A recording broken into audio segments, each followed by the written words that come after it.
O justo viverá pela fé. Com autoridade e unção. O justo viverá pela fé. E nós vamos entender, a partir deste texto, o que significa esta proposta de Deus para você e para mim, que queremos levar a nossa família para o céu. Versículo 35. Não percais esta convicção, a que está vinculada a uma grande recompensa.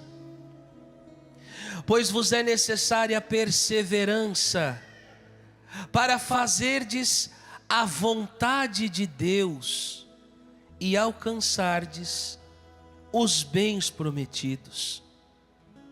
Ainda um pouco de tempo, sem dúvida bem pouco, e o que há de vir, virá e não tardará.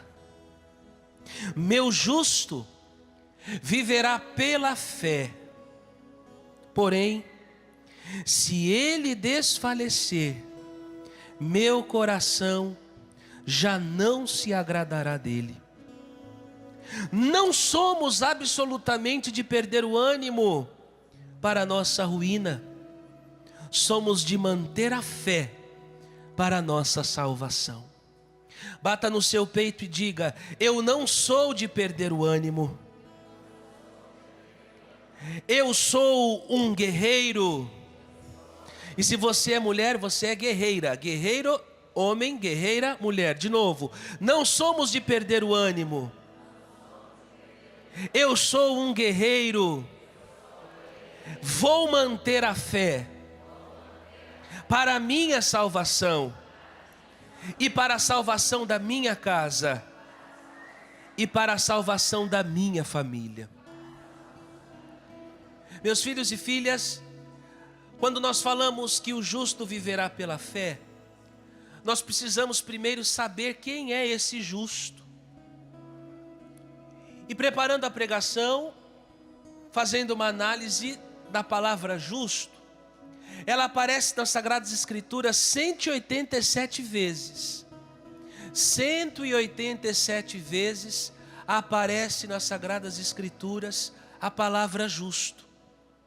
E os dicionários bíblicos, exegéticos, vão nos dizer que quem é o justo? O justo é aquele que foi justificado. É aquele que vive na retidão. E quando nós falamos disso, aqui cabe entendermos que ninguém de nós que está aqui poderia se justificar a si mesmo. Ou seja, nós pela nossa própria condição, nós jamais seríamos justificados. Porque justificação é a mesma coisa que salvação, é a mesma coisa que redenção. Então, graças à misericórdia de Deus, nós fomos no alto da cruz remidos, salvos pelo seu sangue redentor, justificados por Ele, para que pudéssemos voltar ao nosso estado original, como o professor Felipe dizia anteriormente, quando Deus nos criou a sua imagem e semelhança, para vivermos o seu projeto, a sua proposta no paraíso. E porque nós nos desviamos, e porque deixamos de ser retos como Deus nos criou, foi preciso então que este Deus que nunca perde, elaborasse um plano, uma estratégia, que o catecismo chama de economia da salvação, para nos justificar, para nos salvar. Então, quando nós falamos de justificação, nós estamos falando de salvação, nós estamos falando de redenção. E quando nós falamos da palavra justo nas Sagradas Escrituras, nós estamos falando do atributo com o qual Deus é conhecido no Antigo Testamento. Porque se nós quisermos conhecer a Deus no Antigo Testamento, nós podemos conhecê-lo justamente pelos seus atributos. E a justiça é um dos atributos que mais fala daquilo que Deus é. A essência de Deus é ser justo. Por isso que nesta vida, enquanto nós estamos aqui, nós temos que aproveitar esta justiça, que enquanto estamos vivos se manifesta como misericórdia. É a misericórdia que nos salva, é a misericórdia que nos redime, é a misericórdia que nos sustenta. E nós experimentamos isso toda vez que vamos ao confessionário. Mas depois que não estivermos mais aqui, esta mesma misericórdia mostrará o seu outro rosto, que é a justiça. E por isso nós podemos dizer que a misericórdia e a justiça são atributos essenciais de Deus. Então, quando eu digo que o justo viverá pela fé, eu não estou pregando para aqueles que não conhecem a Deus. Você consegue compreender isso, sim ou não?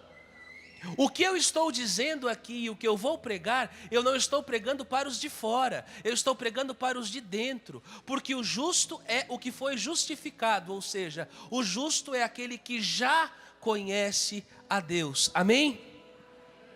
Então veja aqui, o que o Senhor quer nos falar nesta manhã, Ele quer falar para você e para mim, que estou dentro da igreja, que já fui justificado, que participo desta obra de redenção, que já recebi de Deus a graça do perdão, da misericórdia, e que agora, porque participo desta grande graça, eu não posso mais viver como vivem aqueles que não o conhecem.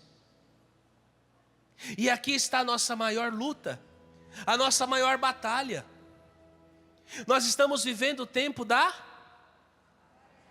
Meu Deus, não temos católicos aqui hoje?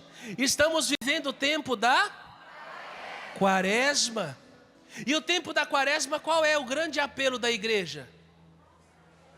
Volte para o Senhor. Vejam, meus filhos, que quando nós falamos que o justo vive pela fé, e o padre diz que vai falar hoje para os de dentro, eu quero convidar você a lembrar um pouco da história do povo de Israel. Na última quinta-feira, nós estivemos diante desse texto na primeira leitura, aonde Moisés começa a dialogar com Deus, e Deus olha para Moisés e faz uma triste constatação: este povo que te ouve, este povo que está junto com você, é um povo de cabeça dura e de coração de pedra. Veja, gente, Moisés não vai ter problema com os egípcios, porque os egípcios, depois que Moisés revela a quem ele serve, o verdadeiro e único Deus, eles têm que tomar uma decisão: ou eles continuam com o faraó, servindo aos deuses estranhos, ou eles então agora vão ouvir o que Moisés está dizendo através dos sinais que estão acontecendo, para se converterem e mudar de vida. Só que veja, os egípcios que aceitaram foram salvos e foram com Moisés. Os que não aceitaram foram tragados pelas águas, junto com o faraó e os seus cavalos e cavaleiros, como nós vamos lembrar no sábado santo. Só que o problema que Moisés vai ter não são com os de fora, não são com os egípcios, são com os de dentro. Por quê?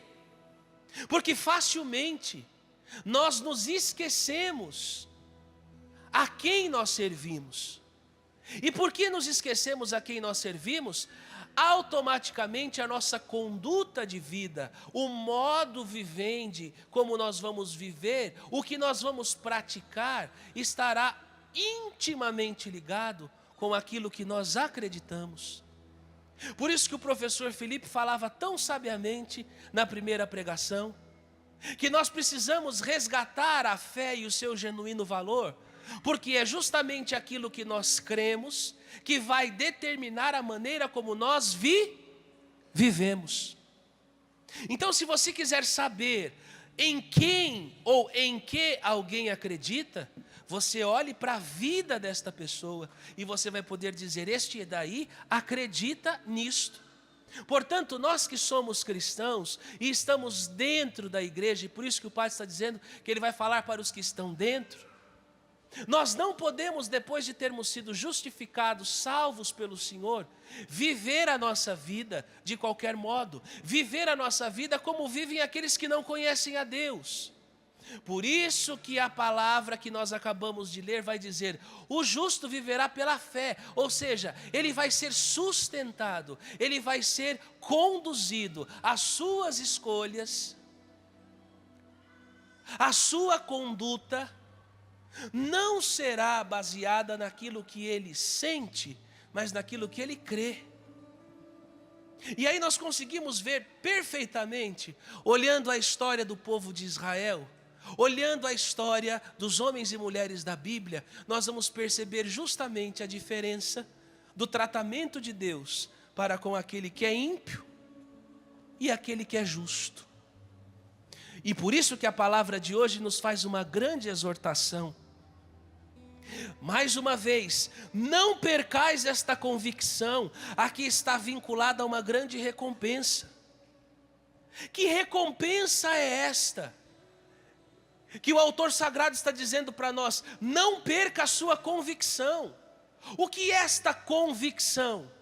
E por isso que nós rezávamos no início dessa pregação, colocando a mão sobre a nossa mente, sobre a nossa cabeça, pedindo que o Espírito nos movesse, porque é aqui, minha gente, a grande batalha que nós estamos enfrentando para manter a nossa família de pé, ela não é uma batalha humana, ela é uma batalha espiritual, que reflete no humano. E enquanto você e eu não entendermos isso, nós vamos continuar gastando munição com o inimigo errado.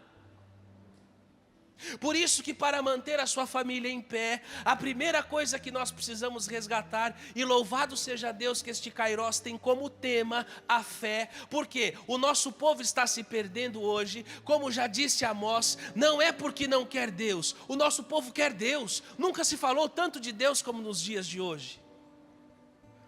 Só que o nosso povo carece de uma coisa que, graças a Deus, nós desejamos que depois deste Kairos, você não padeça mais. O nosso povo se perde por falta de conhecimento.